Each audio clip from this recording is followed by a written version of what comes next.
The French Gendarmes are not only considered the heaviest cavalry in the West, the first standing army in Europe, and the military force that won the 100 Years' War, but they were also one of the reasons for the rise of Pike and Shot Warfare. Although they were at times the most hated men in their own country, they were arguably the most feared and best organized cavalry force in the Middle Ages. Despite all of that, they are vastly overlooked by modern historians and YouTube history alike. Before we look at the gendarmes, as they're called in French, why they were created, why they were effective, and why they were of great significance for the French society in the early modern period, I'd like to introduce the appropriate sponsor of today's video, Babbel, an app that helped me improve my French, or let's put it this way, une application qui m'a aidé à améliorer mon français. You guys often compliment me for trying to pronounce things correctly, but of course I'm not actually able to speak all the languages we use in our videos and usually look up or learn pronunciations on the spot. In the case of French, I've learned it in school but forgot almost all of it. I understand it to some degree and I can read it because I know some Latin. That's where Babbel comes in. I've done a couple of lessons so far and here's what I like about it. Firstly, Babbel teaches practical conversations, so you can actually go out into the world and use the phrases you've learned. From my experience of becoming a teacher of English as a second language in Switzerland, I can tell you that didactically speaking, you learn languages much better if you apply what you're studying and use it in conversations, instead of just remembering vocabulary items. Secondly, their 10 minutes interactive lessons are short enough to keep me motivated. And lastly, there are multiple ways of learning: lessons, podcasts, games, and videos. Babbel offers a 20-day money-back guarantee, and you get 65% off your subscription if you use the link in the description box below. Now, let's jump back to the video. In the last decades of the 100 Years' War, the Kingdom of France, which was ruled by the House of Valois at the time, ran into severe administrative and strategic problems. These needed quick and efficient fixing if the French wanted to win the war. Firstly, England and its allies had been gaining control of large stretches of northern France. As the war went on, the French more and more found themselves on the losing side. Secondly, the Valois monarchs were facing difficulties controlling their own armed forces, especially the mercenary units which often ravaged France in periods of military anarchy that are known as escourgerie, which roughly translates to slaughter. The historian Paul Solon explains, quote, "Left to their own resources, these troops imposed throughout France a reign of terror which the Valois monarchy was, for decades, unable to end." It is the solution to those problems that haphazardly brought about the gendarmes. In the course of a wide-ranging military reform by the French monarchs in the 1430s and 40s, many of the mercenary units were violently disbanded or forced to join the king's official services. Those who did not join were hunted down mercilessly by the other companies, who now acted in the name of the French king himself and were both paid regularly as well as garrisoned at the expense of the French crown in the frontier towns in northern France. These reformed contingents are known as compagnies d'ordonnance, named after the royal ordinance, a decree issued by the king. According to the historian David Potter, the compagnies d'ordonnance were later collectively referred to as gendarmes or gendarmerie, which is simply the French expression for men at arms.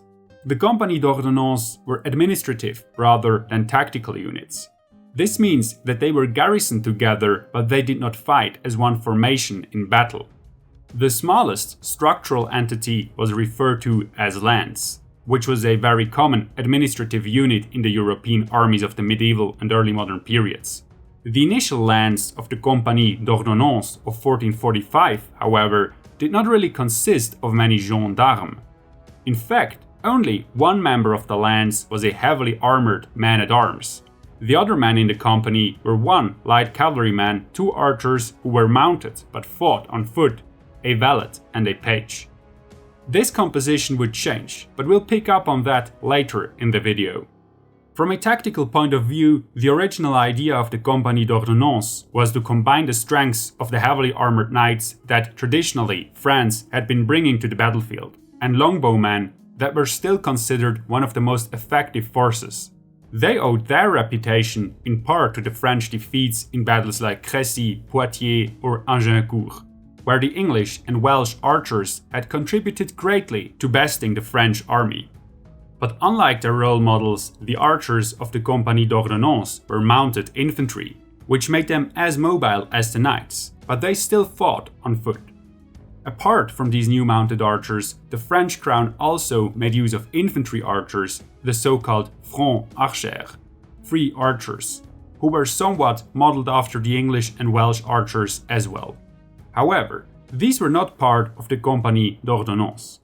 In general, the men of the companies were almost exclusively nobles, especially as the time went on, while the average free archer was likely to be a commoner. There are quite a few historians who argue that the Compagnie d'Ordonnance proved their effectiveness in the last stages of the 100 Years' War. France first regained Normandy at the Battle of Formigny in 1450, and later secured Guyenne in southwestern France with a crushing victory over the English army at Castillon in 1453. That battle is sometimes referred to as the Battle of Crécy in reverse, which of course simplifies matters, but it's not entirely untrue because the English did in fact advance on the French position while being bombarded mercilessly by the French cannons. So there is some similarity to Crécy. More and more English soldiers arrived on the battlefield only to suffer the same fate. In the end, the Breton heavy cavalry charged into the English right flank and sent them into retreat. The role or importance of the gendarmes in this battle is still debated. Some say the battle had already been won when they arrived on the battlefield, while others argue that they led the battle-winning charge. In any case, the French did manage to expel the English from the European mainland and de facto won the 100 Years' War by the 1450s. But as so often in military history, it might not have been tactics that changed the course of the war, but rather administrative changes and logistics. Similarly, the companies d'Ordonnance were not necessarily useful because of their battlefield prowess, but simply because France finally managed to assure permanent readiness and veterancy of its troops by garrisoning them along the most threatened northern frontier, which allowed for quick responses to enemy movements. This garrison system, however, had its drawbacks too. It made the members of the Compagnie d'Ordonnance some of the most hated men in France. Garrisoning in the 15th century had nothing to do with modern garrison systems. Garrisoning masses of troops in the Middle Ages meant that the host towns had to share their goods, pay for the soldiers' expenses, and shelter the garrisoned men, often in private houses. How rough a reality this was is best understood when keeping in mind that garrisoning men this way was actually often used to punish a town, local lord, or population. There are examples in the administrative records which show that in some cases the garrisoned men were moved every 3 months from house to house in order to distribute the burden fairly among the population, but masses of complaints show that housing soldiers was anything but pleasant. By 1467, the following standards for one garrison lance were demanded all across France: a room with a chimney, 3 beds and bedding, 2 pots, 16 plates, stables for 6 horses, and room to store 3 months' provision for 6 men and horses. There is no doubt that this did not put an end to endless negotiations and quarrels between civilians and soldiers. Moreover, this system of accommodation also opened the door for corruption. Among the many examples, the one of a certain commander by the name of Charles de Coulon stands out. He defrauded the king by keeping his company under strength. Every time a royal official came to muster his company, he simply told some servants to stand in the place of the missing men. All the while, Charles was pocketing the pay of the missing men for himself. Another example from a town in northern France illuminates the everyday life of the garrisoned men really well. There, at some point, the quarters were so crowded that an archer and a servant of the same lance were forced to share a bed. According to the historian Paul Solon, this was particularly unfortunate in the case of the servant, because the archer was constantly bringing home women of, well, ill repute, leaving the servant with no place and certainly no quiet to sleep. The consequent acrimony ultimately led to the archer's death when, on the servant's complaint, his commander came to eject the latest prostitute and a violent quarrel followed. Henceforth, the archer lay with cold worms instead of warm women, and the servant finally had his peace and quiet. Although the Compagnie d'Ordonnance contributed to France's success in the 100 Years' War, the country was not at peace just yet. In the 1470s, Louis XI had to deal with the rebellious counts of Armagnac in the southwest before he could turn to seize parts of the lands of the Dukes of Burgundy to the east. Finally, his successor, Charles VIII, conquered the Great Western Duchy of Brittany in 1488. From a military perspective, France was now beyond challenge at home. But despite the peace, France retained their vast and costly forces. And that decision is usually considered the true innovation of their military reforms. Indeed, many historians have called the Compagnie d'Ordonnance the first standing army in Europe. I, for one, would be a bit more careful with this conclusion. After all, other historians point to the ancient Romans, ancient Egyptians, and even the Akkadian Empire of Sargon the Great, thus arguing for much earlier standing armies, albeit not necessarily located in Europe. Some say Alfred the Great's Anglo-Saxon forces were a standing army, but here too caution is advised, because his forces were still based on a militia system, not entirely untypical for the period.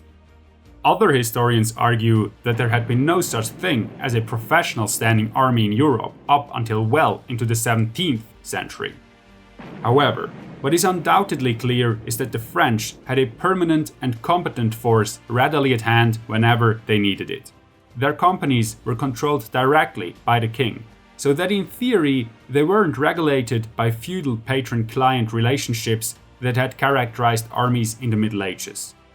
However, loyalty to the king was fickle.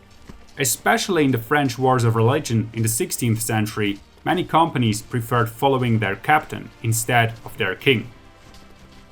In any case, with France at peace after the 100 Years' War, the French monarchs soon turned their attention to a new opponent, the Habsburgs. The Habsburgs had managed to gain many territories around France by a series of successful marriages and diplomacy. Generally speaking, the French wanted to avoid more borders with the Habsburgs. But since the Habsburgs gained control over Spain in the 16th century, that was not really an option.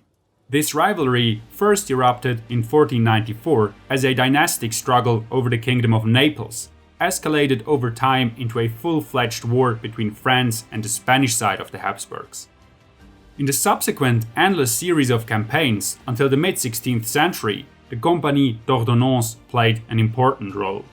Between the 1490s and the 1550s, however, the equipment, composition and tactics of the Compagnie d'Ordonnance changed drastically. At around that time, they were more frequently referred to as gendarmes. This might have been caused by the fact that by the 16th century, a company consisted only of men-at-arms and archers, so all footmen had eventually been excluded from the lands. The archers, however, evolved into ever more heavily armored cavalrymen themselves. So, confusingly, the archers were still called archers, when they had in fact become slightly less armored men-at-arms. In addition, the gendarmes' heavy armor was even thickened in the beginning of the 16th century to deal with the threat of firearms. The same goes for their horses. According to David Potter, a man-at-arms with his armor, including the horse armor, could easily weigh up to 150 kilograms, around 350 pounds. Only especially well-bred and trained horses were able to carry this amount of armor, and the men wearing it into battle. In this literal sense, the label heaviest cavalry in the West seems appropriate. Eventually, the weight of the equipment caused each man-at-arms to have 2 or 3 horses at the ready, while each of the so-called archers had 2 horses. All of this was very conservative from a tactical point of view, as it was rather a continuation of medieval tactics and armament. In addition, a lance was very costly. Their pay was, as David Potter mentions, quote, the equivalent of the revenues of a small barony, end quote. Both cost and tactics were reasons why the gendarmes had to adapt their ways in the 16th century. Initially, there were two modes of attack used by the gendarmes: the charge au nom in a mass and the advance au nez in successive lines, at great speed, aiming to smash the opponent, sometimes referred to as French fury. Attacking in such a way requires a very strong sense of cohesion, as you have to be absolutely sure that all the men behind and besides you fully commit to the charge. The gendarmes managed to perform such charges thanks to a code of honor specific to the values and norms of the nobility. Because almost all gendarmes were nobles, they shared these values and had an excellent esprit de corps. Nevertheless, Potter explains that, quote, "This fury of the gendarmerie was a tactic that came under attack later in the century and was to be replaced by 1600. It was fundamentally called into question by the development of the pike square and stiffened by arquebusiers in the first quarter of the 16th century. This was not only a problem for the men, but also for the horses, which is illustrated by the cry of the Spanish infantry, quote, "Once the horse is down, the man-at-arms is finished," end quote. It looked like the gendarmes were becoming dusty, but despite all these difficulties, they remained in use throughout the 16th century. Just because the Middle Ages had ended doesn't mean that all the forces had to reform themselves to be used in war. The permanent readiness of the gendarmes itself was reason enough to still bring them to the field of battle. Their conservative tactics did become a target of criticism, though. The contemporary writer Blaise de Montluc thought that, quote, "Cavalry are not bothered with killing, unless in the pursuit of victory," end quote. Historians have followed this view for a while. The standard argument for the decline of the old ways of the gendarmes is that they could not keep up with the changes on the battlefield. However, one could also see the rise of pike and shot tactics as a countermeasure against these heavy French knights, or certainly as a counter against heavy cavalry in general. An alternative view is provided by the historian James B. Wood. He argued that the gendarmes rather evolved into other types of cavalry than being completely outmoded and abandoned. All in all, the new challenges on the battlefield meant that, whatever may have been said about the primacy of the gendarmerie in war, the gendarmes inevitably had to adapt to the new conditions at some point in time. The problems of the traditional system never became more evident than at the Battle of Dreux in 1562. The gendarmes, fighting for the Catholic side, won this battle but at immense cost. They lost 800 men of noble birth in their repeated charges. This left quite a void in the French aristocracy, since these men were leaders not only in the military but also in the political and social sphere. Their loss hit the administrative, political, and social institutions of France way harder than their charges had hit the enemy. Wood argues that this was the reason why they were used less and less frequently in the 16th century. Be it tactics, noble descent, cost, or battlefield efficiency, one thing was clear. At the turn of the 17th century, the old medieval-looking gendarmes were gone. They either evolved into differently armed and armored men, or had become outmoded and abandoned due to their inefficiency.